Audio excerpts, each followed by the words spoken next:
Captain news தொலைக்காட்சி நேயர்கள் அனைவரையும் வாங்க பேசலாம் நிகழ்ச்சிக்கு அன்புடன் வரவேற்கிறோம். இன்னைக்கு நம்ம வாங்க பேசலாம் நிகழ்ச்சியில மனநலம் குறித்து நம்ம பேச இருக்கோம்.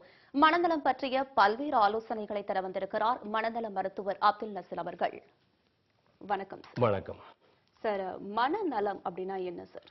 மனம் நலம் என்றால் மனதை ஆரோக்கியமாக வைத்துக் கொள்வதே மனநலம். மனதை ஆரோக்கியமாக வைத்து பலமாக வாழ முடியாத அவலங்கள் தோய்ந்ததே மனநோயின் காரணங்களாக இருக்கின்றன. எங்களுக்கு மனம் பலகீனப்படும் போது நாங்கள் மனநோயாளிகளாக ஆகின்றோம். பரபரப்பு, சந்தேகம், பயம், கவலைகள், அதிர்ச்சிகள், பேராசைகள், இச்சா சக்திகள், மனோநிலைகள் கொண்ட உணர்வுகளால் நாங்கள் வாழப்படும் போது எங்களுக்கு மனநோயின் தாக்கம் ஆரம்பமாகின்றது. நிறைவேற்றப்படாத ஆசைகள், பாலியல்கள், மோகங்கள், காமங்கள் இந்த வகைகளிலும் எங்களுக்கு மனநோய் எங்களை தாக்குகின்றன. மனநோய்க்கு அடிப்படை காரணமே அறியாமையின் இன்னொரு பகுதி. இளமையிலே எங்களுக்கு கற்பிக்கப்படும் கற்கை நெறி முறைகளும் இந்த மனநோய்க்கு காரணங்களாக அமைகின்றன. பெற்றோர்கள் பிள்ளைகளை வளர்ப்பு முறைகளிலும் மனநோய்க்கு ஆளாகப்படுகின்றது. மேலும் காதல் சம்பந்தப்பட்ட விடயங்கள், பதவிகள் சம்பந்தப்பட்ட விடயங்கள், சேமிக்கப்படாத எண்ணங்களாலும் அவைகள் வருகின்றன. மேலும் இதை சொல்லுவதென்றால் கிழக்காசியாவில் வேறு நிலையாகவும் ஆஸ்திரேலியா, அமெரிக்கா போன்ற மக்களிடையே வேறு உணர்வுகளாகவும் இருக்கின்றன. இப்போ நீங்க சொன்னீங்க சிறு வயதுல இருக்கிறதுக்கும் வரும், இது நடு வயதில் காதல், அந்த மாதிரி பல காரணங்கள் நீங்க அடிப்படை காரணமா சொன்னீங்க. எந்த வயதினரை அதிகமான தாக்கம் இது அதிகமாக தாக்கத்துக்கு உட்படப்படும் போது 18 வயது தொடக்கம் 52 வயது வரைக்கும் ஒரு மனிதனை கூடுதலாக மனநோய் அழுத்தம் பாதிக்கப்படுகின்றன. எதற்கெடுத்தாலும் பயம், சந்தேகம், அதாவது டிப்ரெஷன், நமக்கு உள்ள எதையும் அனலைஸ் பண்ணி கொள்ள இயலாத ஒரு அன்சிவிலைஸான மனோநிலைகளை நாங்கள் வளர்த்து கொள்ளும் போது எங்களுக்கு மனநோய் தாக்கம் ஆரம்பமாகின்றது. எதற்கெடுத்தாலும் சந்தேக குணங்கள், அந்த சந்தேக குணங்களும் எங்களுக்கு மனநோயை வளர்க்கின்றன. பேராசைகள், அளவு கடந்த பேராசைகளாலும் எங்களுக்கு சந்தேகம் வளர்கின்றன, மனநோய்கள் வளர்கின்றன.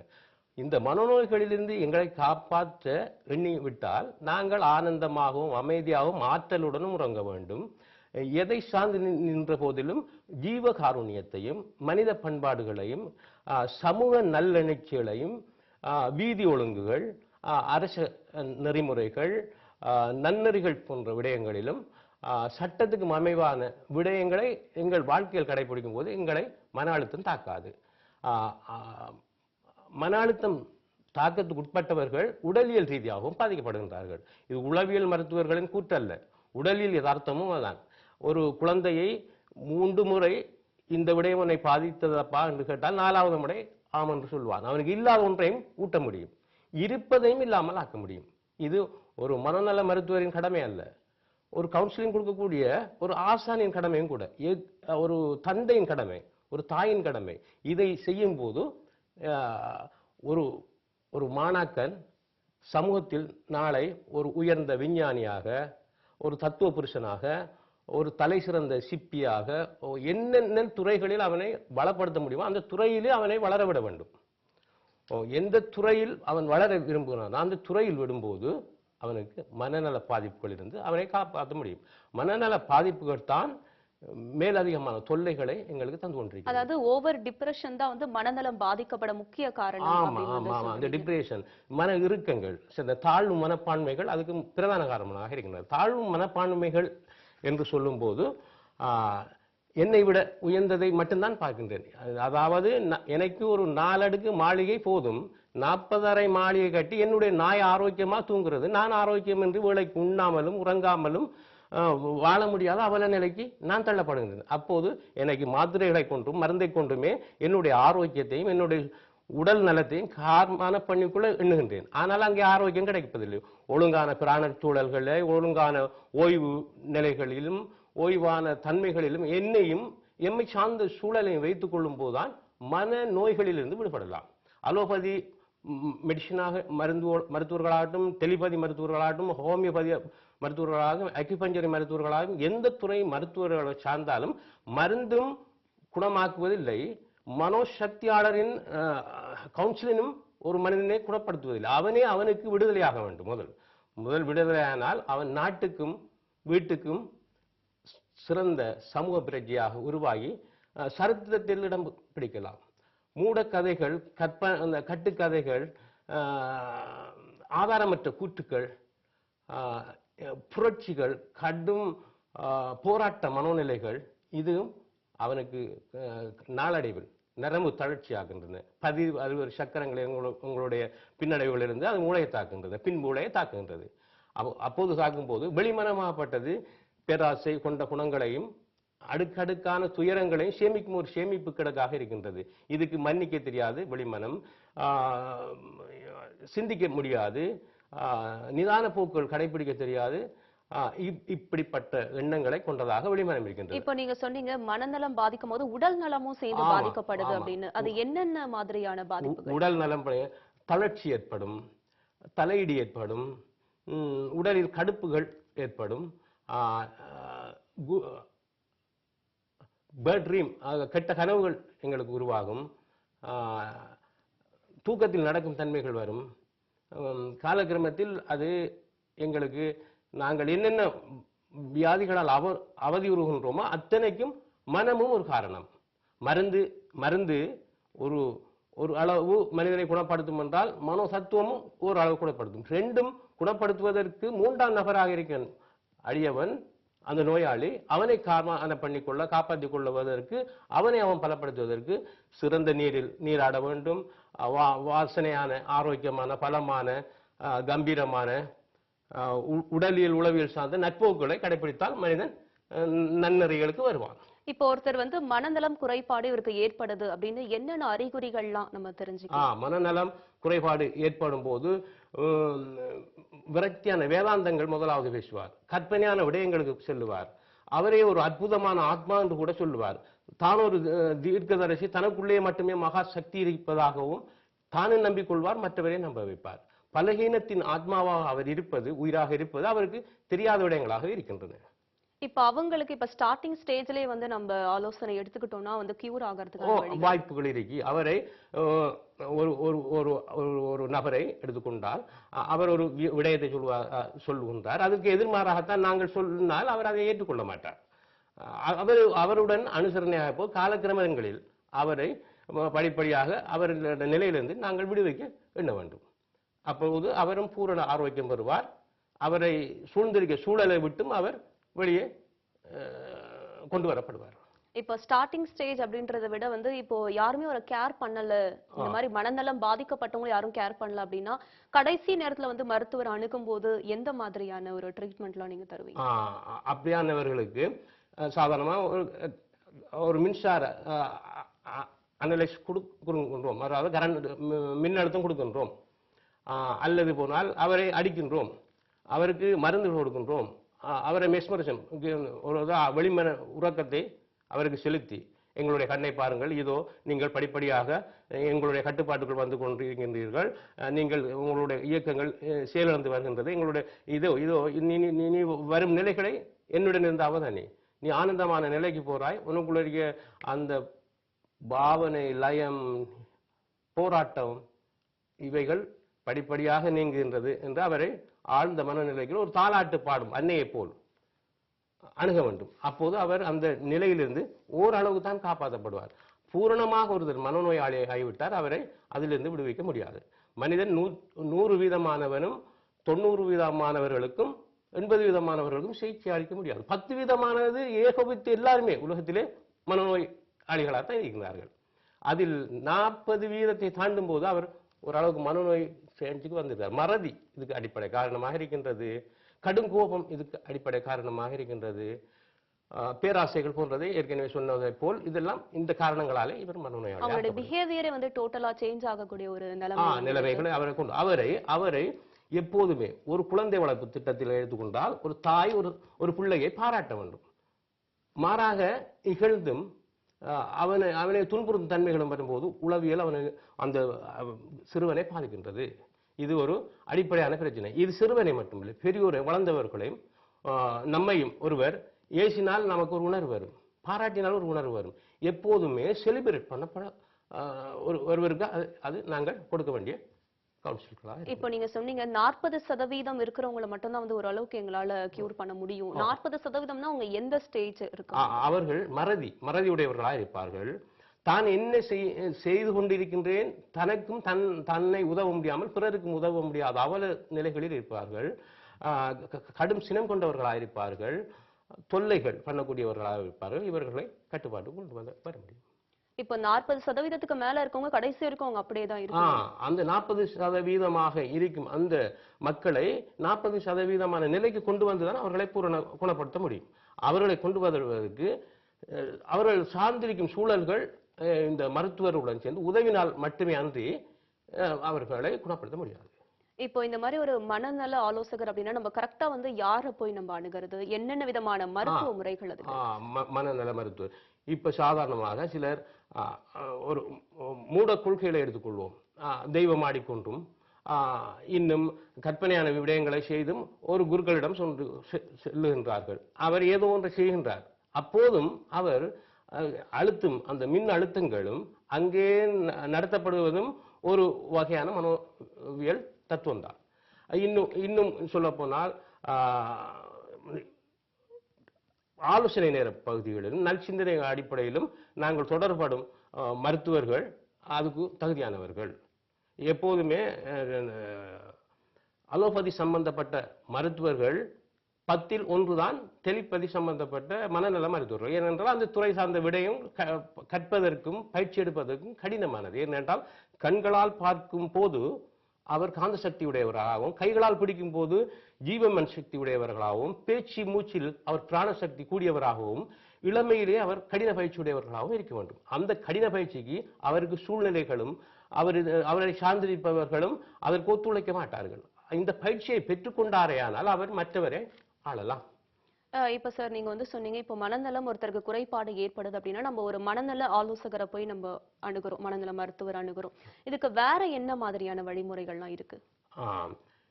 இதற்கு வேற வழியான அணுகுமுறை என்று சொல்லும் போது சிலரிடத்தில் மாற்றி அமைக்க வேண்டும். இப்போது என்னிடம் ஒரு மனிதன் வருகின்றார். இவர் லாங் ஜேர்னி பண்ணியிருந்ததால், நீண்ட பயணங்கள் செய்ததால் இவருக்கு இப்படியான பிரச்சனைகள் வரும்.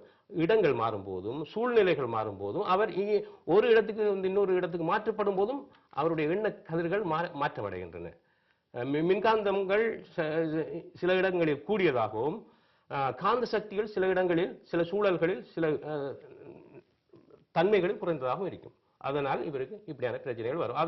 அப்படிப்பட்டவருக்கு இடத்தை மாற்ற வேண்டும். அவர் தங்கியிருக்கும் சூழலை மாற்ற வேண்டும். இப்ப நீங்க வந்து மனநோய் வரதுக்கு ஒவ்வொரு அடிப்படை காரணங்களும் சொன்னீங்க. இப்போ ஒவ்வொரு காரணம் இப்போ வந்து பேராசை, ஓவரா வந்து டென்ஷன் ஆகாது, இந்த மாதிரி ஒவ்வொரு காரணம் வரவங்களுக்கு தனித்தனியான ட்ரீட்மெண்ட் இருக்கா? இல்ல. ஒருத்தர் காதல தோல்வி விரக்தி காதலை தோல்வி அடைந்தவருக்கு காதலை பற்றி சொல்ல வேண்டும். அதாவது இந்த ஒரு மனநல மருத்துவர் பல விடயங்களையும் தெரிந்து வைப்பது நல்லது. ஒருவரை பேசவிட்டால் அவர் மதத்தால் தாக்கப்பட்டால் மதம் சார்ந்த வேதாந்தம் பேசுவார். ஒருவர் பாலியல் சம்பந்தப்பட்ட விடயங்கள் இருந்தால் அவர் பாலியல் சம்பந்தமான குற்றங்களையும் செய்வார், அது சம்பந்தப்பட்ட விடயங்களையும் பேசுவார். இன்னொருவர் அரசியல் சம்பந்தப்பட்ட பிரச்சனை என்றால் அது சம்பந்தப்பட்ட பிரச்சனையும் குறைகளையும் கூறிக்கொண்டே இருப்பார். எதை எடுத்தாலும் ஒரு வேண்டா வெறுப்பான விரக்தியுற்ற வேந்தாந்தமான வார்த்தைகளை, அலட்சிய போக்கான மனோநிலைகளை கொண்டுவார். தீவிர சிந்தனைகள் இருக்காது, முற்போக்கு சிந்தனைகள் இருக்காது.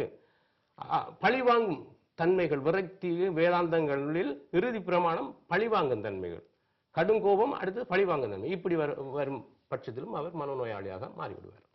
இப்ப வந்து லவ் ஃபெயிலியரால ஒருத்தர் வந்து மனநல பாதிக்கப்படுறாங்க அந்த அழுத்தத்தின் காரணமா. இப்ப அவங்க வந்து உங்ககிட்ட வந்து வராங்க அப்படின்னா நீங்க அவங்களுக்கு எப்படி அவங்களை அணுகுவீங்க, எப்படியான ஆலோசனைகள் வழங்கினா அவங்க அதுல இருந்து வெளியேறது? ஏன்னா ஒரு ஸ்டார்டிங் ஸ்டேஜா இருக்கும் அது. ஆமா, வரும்போது பெற்றோர்கள் மருத்துவரை அணுகும் போது, எம்மை போன்ற மருத்துவரை அணுகும் போது உண்மைகளை முன்கூட்டியே அறிவிக்க வேண்டும். என்னுடைய மகளுடைய சூழ்நிலை இப்படித்தான், இவர் ஒருவரை விரும்பி கொண்டிருந்தார், இவருக்கு இன்னென்ன மனப்பிரச்சனை என்று சொல்லும் போது, வாமா உனக்கு என்னவா நடந்தது, நீ நல்ல ஒரு பிள்ளையா இருக்கின்றாயே, உன்னை போல எனக்கு ஒரு மகள் இருந்தாள், அவள் உன்னை போல் புத்திசாலி அல்ல, அவள் காதலால் தோத்தால் கடைசி தற்கொலை செஞ்சு கொண்டாள், நான் 3, 30, 40 வயசு வரைக்கும் அவள் நல்லா இருப்பாளேன்னு நினைச்சேன். இருக்க முடியவில்லை என்று அந்த பெண்மணிக்கு சொல்லும் ஒரு ஆலோசனைகளால் தான் இருக்கும் பிழையை உணர்வதற்கு நிறைய சந்தர்ப்பங்கள் உண்டு.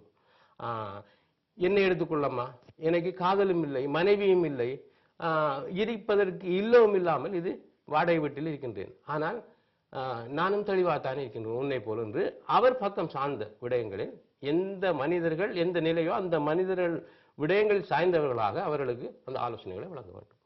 இப்ப வந்து நம்மளுடைய ரொம்ப நெருக்கமானவங்க யாராவது ஒருத்தர் வந்து இருக்கும்போது அதுவும் அவங்களுடைய மனசை ரொம்ப பாதிக்கக்கூடிய ஒரு சூழல். அப்போது நாங்கள் சொல்ல வேண்டும், இந்த பூமியே அழிந்து விட்டாலும் எஞ்சி இருக்கும் மனிதரில் நீயும் நானும் இருக்கின்றோம். கோடான கோடி உயிர்கள் பிறந்திருக்கின்றன. அது மனிதன் மட்டுமே அல்லம்மா, உலகத்தில் எல்லாமே உயிரினம் ஜீவகாருண்யம் எல்லாம் அதில் பிறந்திருக்கு. அதில் இயற்கை அனர்த்தங்களால் தானும் நீயும் அழிவது நியாயம்தான். அதில் காப்பாற்றப்படுவதும் நம்முடைய அதிர்ஷ்டம். இப்படியான பண்புகளில் அந்த பிள்ளைக்கு அந்த கவனத்தை செலுத்த வேண்டும். சரி, இப்போ மனிதர்களுக்கு வேற என்னென்ன மாதிரியான அவலங்கள் ஏற்படும் போது இந்த குறைபாடு அப்படின்றது உண்டாகுது? மனிதனுக்கு யுத்தம் ஒரு காரணமாக இருக்கின்றது, இயற்கை அனர்த்தம் ஒரு காரணமாக இருக்கின்றது, காவல்துறை, நீதித்துறை, அரசியல் துறை சார்ந்தவர்களின் தனிப்பட்ட நடத்தைகளாலும் சில மக்கள் புண்படுவது உண்டு. காவல்துறையே ஒட்டுமொத்தம் எதிரியாக பார்ப்பது உண்டு. காவல்துறை என்றால் என்ன? என்னுடைய நண்பன், என்னுடைய அண்ணன், தம்பி, என்னுடைய பாதுகாப்புக்காக, எமது நாட்டு எமது இறமைக்காக வைக்கப்பட்டது என்று முதலாவது காவல்துறையை புரிந்து கொள்ள வேண்டும். காவல்துறையினரும் அணுகும் போது, இப்போ உங்களுடைய நாட்டில் வந்தேன், நான் 3 காவல்துறைகளை கண்டித்தேன். எந்த நாட்டிலும் இல்லாத ஒரு சுதந்திரமும் அணுகுமுறைகளும் நன்றாக இருந்தது, அவர்களுடைய பண்புகளும். இப்படிப்பட்ட ஒரு காவல்துறையினர் தமிழ்நாட்டில் இருக்கின்றார் என்பதை நான் பெருமையாக சொல்லிக் கொள்வேன். எந்த நாட்டில் மற்ற இடங்களில் போனால் டாக்டர் என்ற மருத்துவர் என்ற கண்ணியத்தை மட்டும்தான் தருவார்கள். அப்போது இவர்கள் நண்பர்களாக திரைப்படத்தில் நையாண்டி நக்கல்களாக பார்த்த காவல்துறையினர் வேறு, நான் நேரில் கண்டு சந்தித்த காவல்துறையினர்கள் உரையாக இருக்கின்றது. அதையே உங்களுடைய நீதித்துறை முறியும் என்பது என்னுடைய தாழ்வான எண்ணங்கள், என்னுடைய பணிவான எண்ணங்கள். இப்ப நீங்க வந்து மனநலம் அடிப்படை காரணங்கள் என்ன, அதுல இருந்து எந்த சதவீதத்திலிருந்து வெளிவருது எல்லாம் சொன்னீங்க. மனநலம் பாதிக்கப்படாம பேணி பாதுகாக்கணும் அப்படின்னா என்னென்ன வழிமுறைகள், நம்ம மனம் தளராம இருக்கிறதுக்கு என்னென்ன? அதுதான், காலையில் எழுந்தவுடன் ஆரோக்கியம், பலம், வெற்றியுடன் நான் இருக்கின்றேன் என்று ஒவ்வொரு மனிதனும் நம்ப வேண்டும், தன்னைத்தான் நம்ப வைக்க வேண்டும். Self confidence. ஆமா ஆமா ஆமா. இரவில் தூங்கும் போது வெற்றி, விவேகம், ஆற்றலுடன் நான் தூங்குகின்றேன். இந்த பிரபஞ்சமும் இந்த இயற்கையும் எனக்கு அளித்திருக்கும் பரிசுகள், நன்கொடைகள் எனக்கு எம்மை சேர்ந்தவர்களுக்கும் தேவையானது, இன்றியமையாதது என்ற எண்ணங்களை முதலில் நாங்கள் வைத்துக் கொள்ள வேண்டும். இப்ப எல்லாருக்குமே வந்து ஒரு உடல் நலத்தை எப்படி எல்லாம் பாதுகாக்கணும் அப்படின்ற விழிப்புணர்வு இருக்கும். ஆனா மனநலம் பற்றிய விழிப்புணர்வு அப்படின்றது, உடல் நலம் சார்ந்த விடயங்களிலும் விழிப்புணர்ச்சி இல்லை. ஏனென்றால் சிறிது நேரம் நான் நடைபயிற்சி செய்துவிட்டு, கடின வேலைகள் செய்துவிட்டு நான் தூங்கினால் ஆரோக்கியமாக தூங்குவேன். எந்த விதமான வேலைப்பளவும் இல்லாமல் நான் மாத்திரைகளை போட்டுக்கொண்டே என்னுடைய ஆரோக்கியத்தை பேண நினைத்தால் உடல் முதலாவது பாதிக்கப்படுகிறது. உடல் பாதிக்கப்படும் போதும் மனம் பாதிக்கப்படுகின்றது. மாறாக மனம் பாதிக்கப்படும் போதும் உடல் பாதிக்கும். 2 வகையான தன்மைகளிலும் உடல் மனம் பாதிக்கப்படும். அதில் தான் நான் எடுத்திருக்க விடயங்களை இங்கே சிறிதாக சுட்டிக்காட்டு, நேரம் குறுகிக் கொண்டே போகிற காரணத்தால் ஒரு சில விடயங்களை நாங்கள் எடுத்திருக்கும் தியரிகளின் அடிப்படைகளை இங்கே சொல்ல விரும்புகின்றேன். மனித அவலங்களும் மனித தாக்கங்களும். நாம் வாழும் பூமியில் நாம் இருக்க நினைப்பது எப்படி? நாம் வாழும் பூமியில் நாம் என்னவாக இருக்க வேண்டும்? உயிர்கள் காப்பாற்றப்பட வேண்டும், கலியுக தத்துவங்கள் வர வேண்டும். இதெல்லாம் ஒரு சாத்வீகமான மனோ தத்துவ கருத்துக்கள் தான். இதில் ஒவ்வொரு சாதனை துறைகளை ஒவ்வொரு மனிதன் சென்றடைந்து பெற்றுக் கொள்ளலாம்.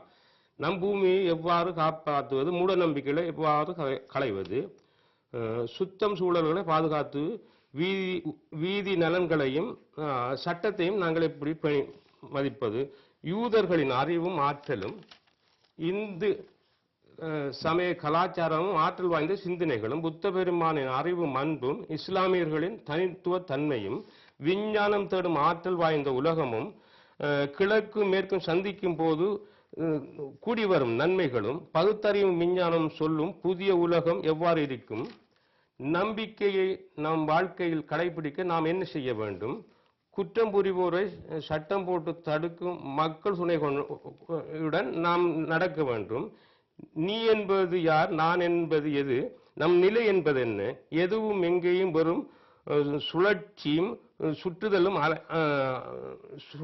சுற்றுதலும் ஒரு சுழல் வட்டமுமே, உடல் உயிர் மருந்து மனோசக்தி மருந்துகளம் சேர்ந்தவையே மனிதன், மனநோயும் மக்களும் மனோசக்தியும், கவிதை கற்பனை கட்டுக்கதைகள், 25ஆம் நூற்றாண்டில் இந்தியா மட்டுமே சக்தி வாய்ந்த நாடாக இருக்கு. இது ஒரு தீர்க்கதரிசனமான சொல்லில்லை. இது பகுத்தறிவு ரீதியாகவும் அறிவியல் ரீதியாகவும் ஆராய்ந்து பார்த்தால், எங்களுடைய ஸ்ரீலங்கா நாட்டை எடுத்துக்கொண்டால் 48% காடுகள் இருந்தன. அதில் இப்போது தற்சமயம் 22 காடுகளே எஞ்சி உள்ளன. சரி, இப்ப நீங்க ஒரு பாயிண்ட் சொன்னீங்க இல்லையா, உடல் உயிரும் வந்து மருந்தும் மனோ தத்துவமும் மருத்துவரும் சேர்ந்தது அப்படின்னு, அதுக்கு என்ன ஒரு அர்த்தம்?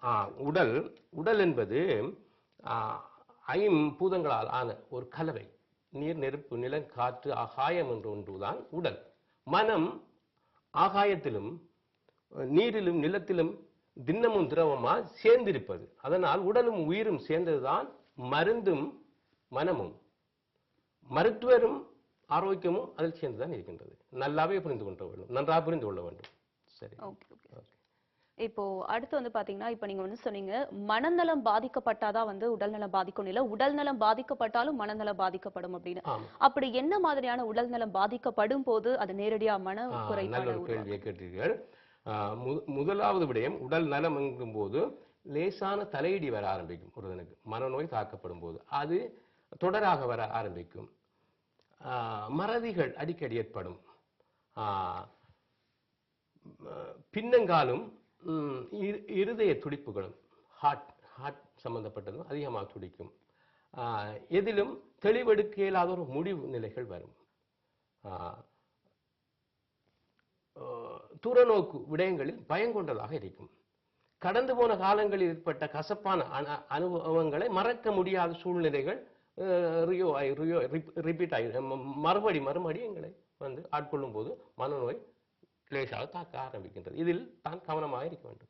சரி, இப்ப நம்ம நிகழ்ச்சியுடைய இறுதிக்கு வந்திருக்கோம். இப்போ மனநோய் பத்தி உங்களுடைய மனநலம் ஆலோசனை வந்து கொடுக்கணும் மக்களுக்கு அப்படின்னு உங்களுடைய இறுதி கருத்தா வந்து மக்களுக்கு சொல்ல வேண்டும். மக்கள் எந்த ஒரு மக்களாக இருந்தாலும் தான் ஆனந்தமாக இருப்பது தனக்கு கிடைத்திருக்கும் அதிர்ஷ்டம், தனக்கு கிடைத்திருக்க வாய்ப்பு. இந்த பூமியில் நான் உள்ளேன், என்னை சேர்ந்து உயிர்களும் உள்ளது, பிரபஞ்ச கதிர்களில் நானும் சேர்ந்திருக்கின்றேன். எங்களுடைய பூமியை சார்ந்திருக்கும் கோள்களும் சூரிய குடும்பங்கள், அதை தாண்டி இருப்பது ஸ்டார்கள், விஞ்ஞானமும் இருக்கின்றது, மெய்ஞானமும் இருக்கின்றது, சமயவாதங்கள் இருக்கின்றது, தர்க்கவாதங்கள், கருத்துவாதங்கள் இருக்கின்றது, நாடு நகரங்கள், நாட்டுக்கு நாடு சூழல்கள் மாற்றுப்பாட்ட விலைகளில் இருக்கும் போதும் நான் இருக்கின்றேன் ஆனந்தமாக. இதற்குள் நானும் ஒருவன் என்ற எண்ண கருவூலங்களை தாங்கி நின்றால் அத்தனை பேருக்கும் சுகமான, இன்பமான, நிறைவான வாழ்க்கை வாழலாம் என்பது என்னுடைய கருத்து. சரி, இந்த அரை மணி நேரம் வந்து மனநலம் பற்றி பல வந்து அறியாத தகவல்களை வந்து சொன்னீங்க. அது எப்படி பேணி பாதுகாக்கிறது, அதோட அடிப்படை காரணம் என்ன, மனக்குறைபாடு ஏற்படுறதுக்குன்னு நிறைய விஷயங்கள் எங்களுக்கு ரொம்பவே பயனுள்ளதா இருந்தது. ரொம்ப நன்றி. நன்றி. என்ன நேர்களே, இன்னைக்கு நம்ம வாங்க பேசலாம் நிகழ்ச்சியில மனநலம் குறித்த பல்வேறு தகவல்கள் பத்தி பேசணும். கண்டிப்பா உங்களால பயனுள்ளதா இருந்திருக்கும் நம்புறோம். நாளை மீண்டும் இதே நிகழ்ச்சியில் உங்களை சந்திக்கிறேன். நன்றி, வணக்கம்.